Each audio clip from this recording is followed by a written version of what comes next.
સ્વામીજી માનસના પ્રારંભમાં સાધુઓના વિષયમાં લખે છે,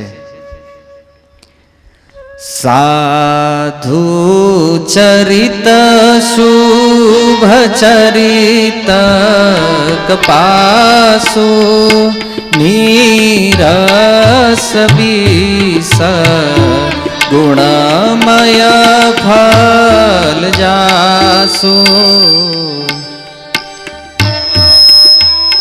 ચરિત શુભ ચરિત કપાસુ નીરસ બિસદ ગુણમય ફલ જાસુ. ગોસ્વામીજી કહે છે, સાધુ ચરિત શુભ ચરિત કપાસુ. સાધુઓ જે છે એનું ચરિત્ર કપાસની જેવું હોય છે. કારણ નીરસ, કપાસનું ફૂલ જે છે એમાં કોઈ રસ નથી હોતો, પણ છતાં એનામાં એક ગુણ છે. અને એ ગુણ એ છે કે એ કપાસના ફૂલથી જે કપડું બનાવવામાં આવે છે એ કપડું આ સંસારના છિદ્રોને ઢાંકે છે, વ્યક્તિની લજ્જા બચાવવામાં કામ આવે છે. રસ ભલે નથી, એવી રીતે સાધુ જે છે એ સંસારની અંદર રહેવા વાળા લોકોના જે છિદ્ર છે એ છિદ્રને છુપાવે છે. છિદ્રનો અર્થ છે દોષ. હરે કૃષ્ણ કૃષ્ણ કૃષ્ણ હરે હરે, હરે રામ રામ રામ હરે. હરે કૃષ્ણ કૃષ્ણ કૃષ્ણ હરે હરે, હરે રામ રામ રામ હરે હરે. અને એવા સાધુઓની વચ્ચે આપણા જે સંશય છે, મનમાં જે પ્રશ્નો છે, એ પ્રશ્નોનો હલ સાધુઓ સિવાય ક્યારેય થતો નથી. કારણ કે આપણને મનમાં એવી ઈચ્છા થાય કે હું વાંચી લઉં, શાસ્ત્ર વાંચીશ, ગ્રંથો વાંચીશ.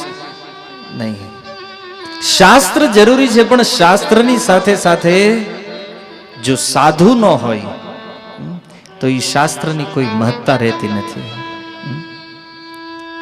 ભગવદ્ ગીતા અને ભાગવત આજે અનેક લોકો જાણે છે, અનેક લોકો ઘરમાં રાખે છે, પણ એ ભાગવતના વાસ્તવિક તાત્પર્યને બહુ ઓછા લોકો જાણે છે. પ્રભુપાદજીની કૃપાથી જે ભક્તો આ ભાગવત અને ગીતાના અભ્યાસમાં લાગ્યા છે એ શાસ્ત્રમાં એને કંઈક સમજ પ્રાપ્ત કરી છે. એનું કારણ એક જ છે કે એની પાછળ તે એક સાધુ, એક ભક્તની કૃપા છે. તો એક પ્રશ્ન આપણા મનમાં એ થાય કે અનેક શાસ્ત્રોમાં કથાની એટલી બધી મહિમા બતાવવામાં આવી છે, અનેક જગ્યા લોકો કથાના ગુણગાન કરે છે, પણ આ કથાને શા માટે સાંભળવી જોઈએ? એવું શું છે આ કથાઓની અંદર કે બસ જે કોઈ સાધુને મળો તો એ નિત્ય ભગવાનની કથાઓ કહેતા રહે છે? હંમેશા ભગવાનની કથા સાંભળો, શ્રવણ કરો. પ્રહલાદ મહારાજનું કોટેશન આપે છે, શ્રવણમ કીર્તનમ વિષ્ણુ સ્મરણમ. એમાંય પ્રથમ ભક્તિ છે શું છે? સાંભળવું જોઈએ, શ્રવણ કરવું જોઈએ. એક સમયે પ્રયાગની અંદર સાધુઓનો સમાજ ભેગો થયો અને એ સાધુઓમાં મહાન મહાન ઋષિ મુનિઓ ઉપસ્થિત હતા. અને ત્યારે ભરદ્વાજ નામના એક ઋષિ યાજ્ઞવલ્ક્યજીને એક પ્રશ્ન કરે છે. એવો સુંદર પ્રશ્ન, સમજવા જેવો છે ભક્તો. ભરદ્વાજજી યાજ્ઞવલ્ક્યજીને પૂછી રહ્યા છે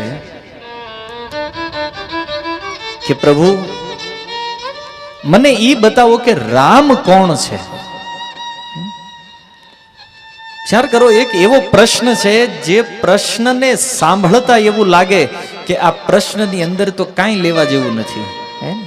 એ કોઈ પ્રશ્ન છે. રામ કોણ છે પૂછે છે. એક રામ અવધેશ કુમારા, તિન્હિ કરત ચરિત વિદિત સંસારા.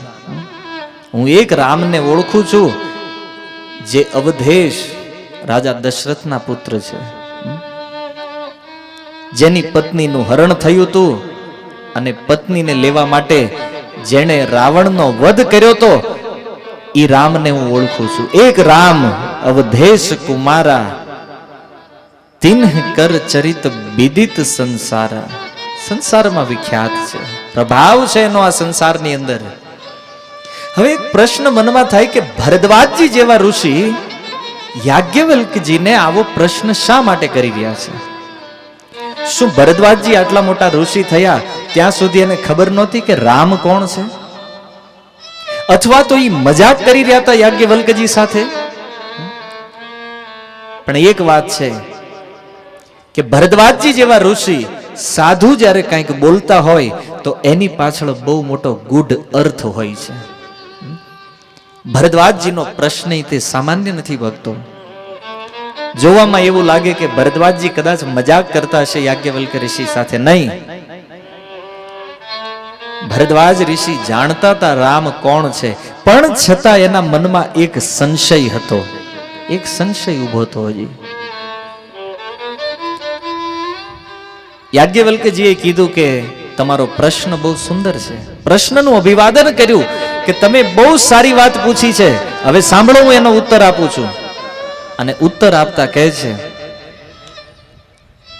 કે હું તમને એક એવી કથા સંભળાવું છું જે કથાના સાંભળવાથી તમને ખબર પડશે કે રામ કોણ છે. આ પ્રશ્ન ઉપર આચાર્યો લખે છે કે ભરદ્વાજજી કહે છે હું એક રામને જાણું છું. પૂછી રહ્યા છે કે શું આનાથી અલગ કોઈ રામ છે જેને તમે બ્રહ્મ કહો છો? યાજ્ઞવલ્ક્યજી સમજાવતા કહે છે કે તમે જે રામને જાણો છો એ કેવલ રામના પ્રભાવને જાણો છો, રામના સ્વભાવને તમે જાણતા નથી. આ સંસારમાં અનેક લોકો ગીતા, ભાગવત, રામાયણને જાણવાનો દાવો કરતા હોય પણ એ કેવલ શાસ્ત્રના પ્રભાવને જાણે છે, શાસ્ત્રના સ્વભાવને કોઈ ઓળખતું નથી. પ્રભાવ કોને કહેવાય? માની લો કોઈ વ્યક્તિ બહુ મોટો સેલિબ્રિટી હોય, ઉદાહરણ તરીકે તમે લઈ લો અમિતાભ બચ્ચન. અમિતાભ બચ્ચનને હું ને તમે આજે તો એના પ્રભાવમાં છીએ, એના પ્રભાવને જાણીએ છીએ કે એ બહુ મોટો એક્ટર છે. આ ભારતની અંદર એનું બહુ મોટું નામ છે, બહુ મહાન વ્યક્તિ તરીકે એની છાપ છે. આ એ વ્યક્તિનો પ્રભાવ છે.